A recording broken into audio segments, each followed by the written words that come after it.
ഈ അപകടമുണ്ടായത് 5 ദിവസം മുമ്പാണ്. പക്ഷേ ഈ അപകടത്തിൽ തന്നെയാണ് തൻ്റെ പ്രിയപ്പെട്ടവനുള്ളത് എന്നത്, അല്ലെങ്കിൽ അർജുനുള്ളത് എന്ന കാര്യം അറിയിക്കാൻ ആ കുടുംബം ഒരുപക്ഷെ തിരിച്ചറിയാൻ വൈകിപ്പോയി. കാരണം അവിടെ ഒരു മണ്ണിടിച്ചിലുണ്ടായി എന്നത് പിന്നീടാണ് അവർ മനസ്സിലാവുന്നതും. ഒരുപക്ഷെ അത് വാഹനത്തിലായിരിക്കാം, ആ വാഹനം ഇവിടെയായിരിക്കാം കുടുങ്ങിയിരിക്കുക എന്ന ലൊക്കേഷനും ഉണ്ടാവുന്നത്. ഒടുവിൽ ഇതിന് ഔദ്യോഗിക സ്ഥിരീകരണം ഉണ്ടാവുന്നത് GPS സിഗ്നലാണ്. GPS സിഗ്നലിൽ കൃത്യമായി തന്നെ വണ്ടിയുടെ ലൊക്കേഷൻ ഈ മേഖലയിൽ തന്നെയാണെന്ന് കേന്ദ്രീകരിക്കുന്നു. ഒടുവിൽ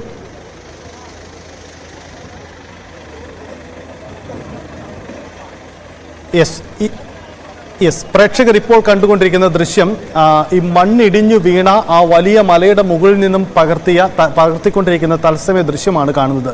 ദൂരെ കാണാൻ കഴിയുന്നത് ആ ഒഴുകിപ്പോകുന്ന പുഴയാണ്. നോക്കൂ, ആ പുഴയ്ക്ക് മുകളിലേക്ക്, പുഴയുടെ ജലനിരപ്പിനും മുകളിലേക്ക് മണ്ണ് അവിടെ വന്നു നിൽക്കുന്നു എന്ന് പറയുമ്പോൾ എത്ര വലിയ അളവിലുള്ള മണ്ണ് അങ്ങോട്ട് തെറിച്ചുപോയി എന്നൊന്ന് ആലോചിക്കണം. ഇതാ തൊട്ട് താഴെ കാണുന്നത് റോഡാണ്. ഇത് ആളുകൾ നിൽക്കുന്ന സ്ഥലം കാണുന്നത് റോഡാണ്.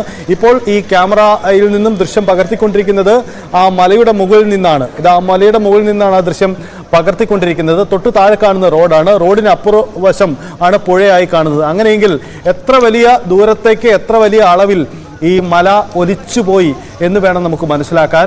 സാധാരണ മണ്ണൊലിപ്പോ അല്ലെങ്കിൽ മണ്ണിടിച്ചിൽ ദുരന്തമോ ഒന്നുമല്ല അവിടെ സംഭവിച്ചത്. മറിച്ച് ഒരു വലിയ മേഖല, ഒരു മല തന്നെ പൂർണ്ണമായും ഒലിച്ചില്ലാതായി പോയി എന്നതാണ്. സ്വാഭാവികമായി എൻ്റെ അടിയിൽപ്പെട്ടിരുന്ന വാഹനങ്ങളെല്ലാം എൻ്റെ അടിയിലേക്ക് പോയി. അതുകൊണ്ട് ഇന്നലെ ഈ അപകടം റിപ്പോർട്ട് ചെയ്യപ്പെടുമ്പോൾ എന്തുകൊണ്ടാണ് ഈ മണ്ണ് മാറ്റാൻ ഇത്ര വൈകൽ ഉണ്ടാവുന്നത്, അത് വേഗത്തിൽ മാറ്റാൻ കഴിയില്ല എന്നതായിരുന്നു നമ്മൾക്ക് പലർക്കും തോന്നിയ സംശയം. പക്ഷേ അപകട സ്ഥലത്തേക്ക് നേരിട്ടെത്തിയപ്പോൾ ബൈജു പോലും പറഞ്ഞത്, ബൈജു നേരിട്ട് ആ ദൃശ്യങ്ങൾ അവിടെ നിന്ന് കണ്ടുകൊണ്ടിരിക്കുന്ന ആളുകൂടിയാണ്. ബൈജു പറയുന്നത് തന്നെ നമ്മൾ പ്രതീക്ഷിച്ചതിനേക്കാൾ എത്ര വലിയൊരു ദുരന്തമായി അത് മാറി എന്നതാണ്. അതാണ് അവിടുത്തെ സാഹചര്യം. ഒരു JCB 2 JCB ഒന്നും ഉപയോഗിച്ചാൽ മണ്ണ് മാറ്റാൻ കഴിയില്ല എന്ന് മാത്രമല്ല, ഏത് ലൊക്കേഷൻ കേന്ദ്രീകരിച്ച് മണ്ണ് മാറ്റുമെന്നൊരു ആശങ്കയും എല്ലാവർക്കും മുന്നിലുണ്ടായിരുന്നു. ഇത് ആളുകൾ നിൽക്കുന്ന സ്ഥലമാണ് റോഡ്. ഇപ്പോൾ ക്യാമറ നിൽക്കുന്ന സ്ഥലമാണ് ആ ഉയർന്ന പ്രദേശം. അതിൻ്റെ തൊട്ട് താഴെയാണ് പുഴ. മറുവശത്താണ് പുഴ ഒഴുകുന്നത്. അതാണ് സാഹചര്യം. ഇപ്പോൾ ആ റോഡിലേക്ക് വീണ മണ്ണ് ഏറെക്കുറെ ആ ഭാഗത്ത് നിന്ന് മാറ്റിയിട്ടുണ്ടാവും. ഒരു പക്ഷേ റോഡിൻ്റെ മറുവശത്താവാം വാഹനം പാർക്ക് ചെയ്തിട്ടുണ്ടാവുക. ഈ അർജുൻ്റെ അടക്കമുള്ള അവിടമാണിപ്പോൾ ഇനി മണ്ണ് മാറ്റപ്പെടേണ്ടത്. അവിടെയാവണം ഇനിയിപ്പോൾ അത്തരം പരിശോധനകൾ നടക്കേണ്ടത്. എന്തായാലും അവിടം കേന്ദ്രീകരിച്ചാണിപ്പോൾ പരിശോധനകളും നടക്കുന്നത്. കേരളം പ്രതീക്ഷയോടെ കാത്തിരിക്കുന്നു.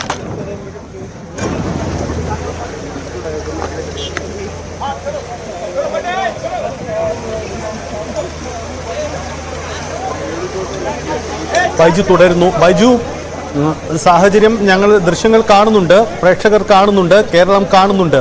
എന്താണ് അവിടുത്തെ ഇപ്പോഴത്തെ പ്രവർത്തനം, അതിന്റെ ഒരു വേഗം എങ്ങനെയാണ്? തീർച്ചയായും സൈത്തെ, അത് തന്നെയാണ് നമുക്ക് നൽകാൻ കഴിയുന്ന ഈ കാര്യത്തിൽ ഏറ്റവും വലിയ കാര്യം. കാരണം പ്രാർത്ഥനയോടെ നിരവധി ആളുകളാണ് കാത്തിരിക്കുന്നത്. ഇവിടെ നിന്ന് എന്താണ് സംഭവിക്കുന്നതെന്ന് രാവിലെ ഓരോ മണിക്കൂറുകളിലും നമ്മൾക്ക് ഒരു ഉത്തരം നൽകാൻ സാധിക്കാത്ത ഒരു സാഹചര്യമായിരുന്നു. എന്താണ് ഇവിടെ നടക്കുന്നതെന്ന്. കാരണം ആരെയും ഇതിനകത്ത് കയറ്റിവിടാത്ത ഒരു സാഹചര്യം, ബന്ധുക്കളെ പോലും ഇവിടുന്ന് മാറ്റി നിർത്തുന്ന ഒരു സാഹചര്യം. അതുകൊണ്ട് തന്നെ നമുക്ക് കൃത്യമായ ഒരു വിവരവും ലഭിച്ചിരുന്നില്ല. പക്ഷേ നമ്മൾ ഇവിടെ എത്തിയപ്പോൾ ഈ കാണുന്ന കാഴ്ച അതിഭീകരമാണ്. ഇവിടെ നിൽക്കാൻ പോലും കഴിയാത്ത രീതിയിൽ താഴത്തൊക്കെ ചെളി, അത്രത്തോളം ചെളി കൊണ്ടിരിക്കുന്നു. മാത്രമല്ല നിരവധി വലിയ വലിയ പാറ കഷ്ണങ്ങൾ ഉണ്ട്. ഒപ്പം നല്ലൊരു മഴ പെയ്തു കഴിഞ്ഞാൽ വീണ്ടും ഈ കുന്നിടിച്ചിലിനെ ഉള്ള ഒരു സാധ്യതയും ഇവിടെ നിന്നും നമുക്ക് കാണാൻ സാധിക്കുന്നുണ്ട്. അത്തരത്തിൽ വലിയ തോതിലുള്ള ഒരു അപകടത്തിന്റെ വ്യാപ്തി കൃത്യമായി നമുക്ക് ഇപ്പോൾ ദൃശ്യങ്ങളിൽ നിന്ന് തന്നെ നമുക്ക് കാണാൻ ഇവിടുന്ന് സാധിക്കും. ഇപ്പോൾ ആളുകളെല്ലാം ഈ ലോറി കണ്ടെത്തിയെന്ന് പറയുന്ന സ്ഥലങ്ങളിൽ നിന്നും ആളുകളെല്ലാം മാറ്റുകയാണ്. അവിടെ നിന്നും ഈ പാറക്കഷ്ണങ്ങളൊക്കെ നീക്കം ചെയ്യാനുള്ള ശ്രമത്തിന്റെ ഭാഗമായി ഇവിടുന്ന് ആളുകളെല്ലാം മാറ്റുകയാണ്. മാറ്റിയതിനു ശേഷം ഇപ്പോൾ കൂടുതൽ JCB ഉപയോഗിച്ച് ഇത്തരത്തിൽ ഇവിടെ നിന്നുള്ള ഈ ലോറി ഉണ്ടായ സ്ഥലത്ത് ഇത്തരത്തിൽ കൂടുതൽ JCB ഉപയോഗിച്ച് മണ്ണ് നീക്കം ചെയ്യാൻ ഉള്ള ശ്രമമായിരിക്കും നടത്തുക. എന്തായാലും ആ രീതിയിലുള്ള പ്രവർത്തികളാണ് നടക്കുന്നത്. എന്തായാലും കൃത്യമായ ദൃശ്യങ്ങൾ ഓരോ നിമിഷവും നമുക്ക് നൽകാൻ സാധിക്കുന്നു എന്നതാണ് ഏറ്റവും വലിയ കാര്യം. ഇപ്പോൾ ഈ മറ്റ് JCBകളെല്ലാം, ഈ വഴി ഒരുക്കിയ JCBകളെല്ലാം അവിടുന്ന് മണ്ണ് നീക്കിയ ശേഷം ഇങ്ങോട്ടേക്ക് ഇപ്പോൾ ലോറി കണ്ടെത്തിയെന്ന് പറയുന്ന സ്ഥലത്തേക്ക് വരുന്ന ഒരു സാഹചര്യമാണ് ഉള്ളത്. അതാണ് ബൈജു സൂചിപ്പിച്ചതുപോലെയുള്ള സാഹചര്യമാണ് അവിടെയുള്ളത്. ബൈജു, ഒരു കാര്യം കൂടി, ഈ അർജുന്റെ ബന്ധുക്കളെയൊക്കെ ഈ സ്ഥലത്തേക്ക് കടത്തി വിട്ടിട്ടുണ്ടോ? നമുക്ക് അവരെ ആരെങ്കിലും കാണാൻ കഴിയുന്നോ, ബന്ധപ്പെടാൻ കഴിയുകയോ ചെയ്യുന്നുണ്ടോ? ഉണ്ട് രഞ്ജിത്തെ, രാവിലെ 2 പേരെ ഇവിടത്തേക്ക് ഈ സ്ഥലത്തേക്ക് കയറ്റിവിട്ടിരുന്നു. അവരുടെ പോലീസ് നൽകിയ നിർദ്ദേശം എന്തെന്ന് വെച്ചാൽ, ഈ ഏതെങ്കിലും തരത്തിൽ ഇവിടുന്ന് ദൃശ്യങ്ങൾ പകർത്തരുത്, അത് മാധ്യമങ്ങൾക്ക്, പ്രത്യേകിച്ച് കേരളത്തിൽ നിന്നുള്ള മാധ്യമങ്ങൾക്ക് കൊടുക്കരുത് എന്നൊരു വ്യവസ്ഥയിന്മേൽ 2 പേരെ കുറെ പ്രതിഷേധം ഉണ്ടാക്കിയതിനു ശേഷം ആ തരത്തിൽ കയറ്റിവിടുന്ന ഒരു സാഹചര്യമാണ് ഉണ്ടായത്. അവർ ഈ പരിസരത്തുണ്ട്, അവരെ നമ്മൾ തേടിക്കൊണ്ടുണ്ട്. പക്ഷേ വലിയ പ്രദേശമാണ്, ഒരുപാട് ഉദ്യോഗസ്ഥർ അത്തരത്തിൽ ജോലി ചെയ്യുന്നുണ്ട്. ഇപ്പോൾ എല്ലാവരെയും ലോറി കണ്ടെത്തി എന്ന് പറയുന്ന ആ സ്ഥലത്ത്, ലൊക്കേഷൻ കണ്ടെത്തിയ സ്ഥലത്ത് എല്ലാവരെയും ഇപ്പോൾ മാറ്റിയിരിക്കുന്നു, പൂർണ്ണമായും മാറ്റിയിരിക്കുന്നു. ഉയർന്ന പോലീസ് ഉദ്യോഗസ്ഥരൊക്കെ ഇങ്ങോട്ടേക്ക് വരുന്നുണ്ട്. ആ ദൃശ്യങ്ങളെല്ലാം നമുക്ക് കാണാം. ഏതായാലും ആ സ്ഥലം കേന്ദ്രീകരിച്ച് ഇനി പരിശോധന നടത്തിയാൽ മതി, അവിടെ മണ്ണ് നീക്കിയാൽ മതി. അത് വലിയൊരു ആശ്വാസമാണ്. ഇനി ഇതിൽ ഒരു ആശങ്കയുണ്ടായിരുന്നത് ഏത് ഭാഗത്താണ് ഇത്തരത്തിൽ ഈ ലോറി ഉണ്ടാവുക എന്നത് സംബന്ധിച്ചായിരുന്നു. അതിന് ഒരു താൽക്കാലിക വിരാമമായിരുന്നു. ഇനി ഇവിടെ അന്വേഷിച്ചാൽ ഈ സ്ഥലത്ത് കണ്ട, ഈ റഡാറിൽ കണ്ട വസ്തു കൃത്യമായി മനസ്സിലാക്കിയാൽ മാത്രമേ അടുത്ത ഒരു പരിശോധനയിലേക്ക് കടക്കേണ്ടതുള്ളൂ. അതുകൊണ്ട് തന്നെ റഡാർ അതിന്റെ പ്രവർത്തനം ഇപ്പോൾ താൽക്കാലികമായി നിർത്തിവെച്ചു. ഇപ്പോൾ കേരളത്തിൽ നിന്നുള്ള എല്ലാ ഉദ്യോഗസ്ഥരും ഇവിടെ കാണാം. മോട്ടോർ വെഹിക്കിൾ ഡിപ്പാർട്ട്മെന്റ് ഉൾപ്പെടെയുള്ള ഉദ്യോഗസ്ഥർ കൃത്യമായി പോലീസ് ഇപ്പോൾ നിർദ്ദേശം നൽകുന്നു ഇവിടെ നിന്നും മാറി പുറകുവശത്തേക്ക് പോകാൻ വേണ്ടി. അത് വലിയൊരു പാറക്കഷ്ണം, കൂറ്റൻ പാറക്കഷ്ണം ഈ ലോറി കണ്ടെത്തി എന്ന് പറയുന്ന സ്ഥലത്തിന് മുകളിലായി കാണപ്പെടുന്നുണ്ട്. അത് നീക്കം ചെയ്താൽ മാത്രമേ ഇനി വളരെ എളുപ്പത്തിൽ ആ ലോറി ഉണ്ടോ ഇല്ല എന്ന കാര്യത്തിൽ അതിന്റെ മുകൾ വശമെങ്കിലും കാണാൻ പറ്റും. ഒരു പക്ഷേ ഈ മുകളിൽ നിന്നും ശക്തമായി ഇത്തരത്തിലുള്ള മണ്ണിടിച്ചിൽ ഉണ്ടായതുകൊണ്ട് തന്നെ ലോറിയുടെ മുകളിൽ പതിച്ചപ്പോൾ അത് ചെരിഞ്ഞ് ലോറി മറിഞ്ഞ് അതിന് മുകളിലേക്ക് മണ്ണ് വീണിട്ടുണ്ടാകാനുള്ള ഒരു സാധ്യതയാണ് ഇവിടുന്ന് സാങ്കേതിക വിദഗ്ധരൊക്കെ പറയുന്നത്. അങ്ങനെയെങ്കിൽ വളരെ താഴ്ചയിൽ ഈ മണ്ണ് മുകളിൽ നിന്നും എടുക്കേണ്ടി വരും. അത്രത്തോളം താഴ്ചയിലായിരിക്കും ലോറി ഉണ്ടാവുക. കിടന്ന ചെരിഞ്ഞ നിലയിലാണെങ്കിൽ വലിയ ഭാരമേറിയ മരം ഈ ലോറിക്കകത്തുണ്ടായിരുന്നു. അതുകൊണ്ട് തന്നെ അതിനാണ് സാധ്യത കൂടുതൽ. ചെരിഞ്ഞ് ലോറി മറിഞ്ഞ അവസ്ഥയിലായിരിക്കും ഉണ്ടാവുക. അതുകൊണ്ട് തന്നെ അത്രത്തോളം മണ്ണ് അതിന്റെ മുകളിൽ നമുക്ക് കാണാവുന്നതാണ്. ഒരു 2-3 ലോറി അത്രയും മുകളിൽ മണ്ണ് കിടക്കുന്നുണ്ട്.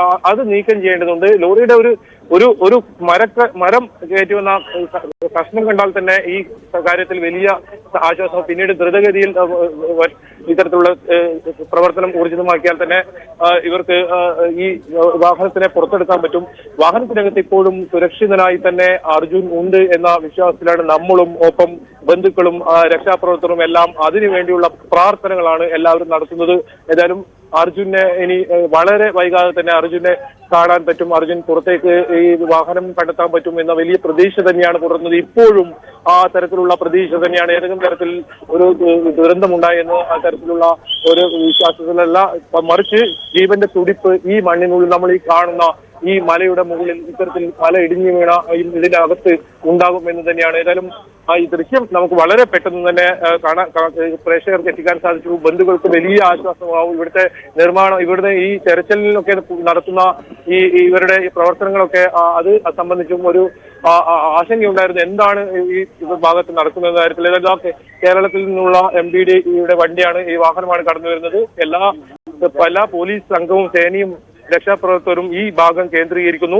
ആ ഭാഗത്ത് കേന്ദ്രീകരിച്ച് ഇനി തെരച്ചിൽ നടത്തിയ മറ്റെല്ലാ സ്ഥലങ്ങളിലുമുള്ള തെരച്ചിൽ ഇപ്പോൾ നിർത്തിയിരിക്കുന്നു. വഴിയിൽ കൂടിയിരിക്കുന്ന മണ്ണ് മാറ്റുന്ന കുറച്ച് JCB ഒഴിച്ചാൽ മറ്റെല്ലാ പ്രവർത്തികളും ഈ ഭാഗത്തേക്ക് മാറ്റിയിരിക്കുന്നു. ആ രീതിയിലാണ് ഇപ്പോൾ പ്രവർത്തനം നടക്കുന്നത്. എന്തായാലും വലിയ തോതിലുള്ള ആളുകൾ ഈ ഭാഗത്തുള്ളത്. രക്ഷാപ്രവർത്തകർ ഉണ്ട്, പല ഡിപ്പാർട്ട്മെന്റും ഉണ്ട്. ഇന്ന് എല്ലാ വകുപ്പുകളും കൃത്യമായി ഏകോപിച്ചു. ഇപ്പോൾ ഇത്തരത്തിൽ JCB ഈ ഭാഗത്തേക്ക് വരികയാണ്. ഈ ഭാഗത്തെ മണ്ണ് നീക്കം ചെയ്യാനുള്ള നടപടികളാണ് ഇനി ഊർജിതമാക്കുക. വളരെ പെട്ടെന്ന് തന്നെ 1-2 മണിക്കൂറിനകത്ത് തന്നെ ലോറിയുടെ ഒരു വശമെങ്കിലും കാണാൻ പറ്റും. അങ്ങനെ പിന്നീട് ലോറി പുറത്തേക്ക് എടുക്കാനുള്ള മറ്റ് നടപടികളിലേക്ക് കടക്കും. എന്തായാലും ഈ പാത ഇനി അത്രത്തോളം വലിയ അപകടാവസ്ഥയിൽ തന്നെയാണ്. ഇവിടെ നിന്ന് മണ്ണ് നീക്കിയതിനു ശേഷം ഇതുവഴി ഗതാഗതം സ്ഥാപിക്കേണ്ടതുണ്ട്. കുറെ വണ്ടികൾ നമുക്ക് നേരത്തെ കണ്ടതാണ്. പൂനെ ആ ഭാഗത്ത് നിന്ന് വരുന്ന വണ്ടികൾ അപ്പുറത്തും, അതുപോലെ തന്നെ മംഗളൂരിൽ നിന്നും വരുന്ന ഗോവയിലേക്ക് പോകേണ്ടതാണെങ്കിൽ 2 വശമായി കെട്ടിക്കിടക്കുന്നതെന്ന് 100 കണക്കിന് വണ്ടികളുണ്ട്. ഈ പാത ശരിയായതിനു ശേഷം വേണം ഇത്തരം വണ്ടികൾ ഇതിനെ കടത്തിവിടാൻ. അതിന് ഇനി എത്ര നാൾ എടുക്കുമെന്ന കാര്യത്തിൽ വലിയ സംശയം തന്നെ ഉയരുന്നുണ്ട്. കാരണം അത്രത്തോളം വലിയ ഭീകര ദൃശ്യമാണ് ഇവിടുന്ന് കാണാൻ സാധിക്കുന്നത്. അത്രത്തോളം മണ്ണ് വളരെ ദൂരത്തിൽ താഴേക്ക് ഇടിഞ്ഞ് പതിച്ചിരിക്കുന്നു. മഴ ഇനി വരും ദിവസങ്ങളിലും കനത്താൽ ഈ റോഡ് ഇനി പിന്നീട് വീണ്ടും അതിന് പ്രവർത്തികൾ നടക്കേണ്ടി വരും. എന്തായാലും ഈ മണ്ണിനടിയിൽ ഇനി എത്ര പേരുണ്ട്, എത്ര മറ്റ് വാഹനങ്ങളുണ്ട് എന്നൊക്കെ കണ്ടെത്തുന്നുണ്ട്. ഇനി ഈ സമീപത്താണ് ഒരു പെട്ടിക്കട ഉണ്ടായിരുന്നത്. ഇവിടെയാണ് ഇത്തരത്തിൽ വിശ്രമിക്കുകയും ഒക്കെ ചെയ്യുന്ന സ്ഥലം. ഇവിടെ പുഴയുടെ അരികിൽ വാഹനം നിർത്തിയിട്ട് ഇത്തരത്തിൽ ഇവിടെ നേരത്തെ ഞാൻ പറഞ്ഞിരുന്നതാണ്, ദോശ ചായ കിട്ടുന്ന നല്ല കടയുണ്ടെന്നാണ് ഈ ലോറിക്കാരൊക്കെ പറഞ്ഞത്. അതുകൊണ്ട് തന്നെ അവരിവിടെ ഇത്തരത്തിൽ ചായ ഇതൊക്കെ കഴിച്ചതിന് ശേഷം ലോറിയിൽ വിശ്രമിച്ച് കൃത്യമായി വിശ്രമം എടുത്ത് പിന്നീട് ദീർഘദൂര ഓട്ടമാണ്. 10-12 മണിക്കൂർ എടുത്താൽ കോഴിക്കോട് എത്താം. കല്ലായിലേക്കായിരുന്നു ഈ ലോഡ് ഇത്തരത്തിൽ മരം കൊണ്ടുപോകുന്നുണ്ടായത്. അത്തരത്തിൽ കൊണ്ടുപോകുന്നതിനിടയിലാണ് ഇത്തരത്തിലൊരു സംഭവം ഉണ്ടായതും. എന്നാലും ഈ പ്രദേശത്ത് അർജുൻ വിശ്രമിക്കുകയായിരുന്നു. പുലർച്ചെ 3 മണിക്ക് തന്റെ സുഹൃത്തിനെ വിളിക്കുന്നു, താൻ അല്പം ഉറങ്ങുകയാണെന്ന് പറയുന്നു. അങ്ങനെയാണെങ്കിൽ ആ ബെൻസ് വാഹനമാണ്, അത് കൃത്യമായി വാഹനം അകത്തു നിന്ന് ലോക്ക് ചെയ്ത് AC ഓൺ ചെയ്ത് ഉറങ്ങുകയാണ് സാധാരണ പതിവ് ഡ്രൈവർമാർ. അത്തരത്തിൽ ഉറങ്ങുന്ന സമയത്താണോ ഈ അപകടം ഉണ്ടായത്?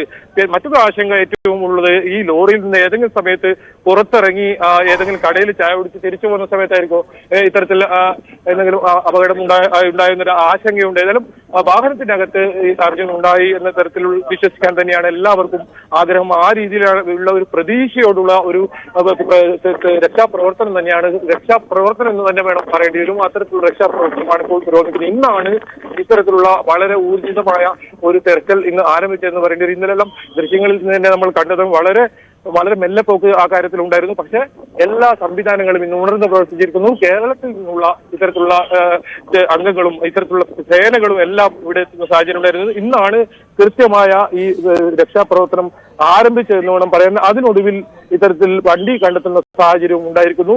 ഇനി ഈ വണ്ടിയുടെ കൃത്യമായി വണ്ടി ഇത് അർജുന് വണ്ടി തന്നെയാണോ എന്ന കാര്യത്തിലാണ് ഇനി സ്ഥിരീകരണം വരേണ്ടത്. അതിനായുള്ള കാത്തിരിപ്പിലാണ് ഇവിടെ എല്ലാവരും ഉള്ളത്.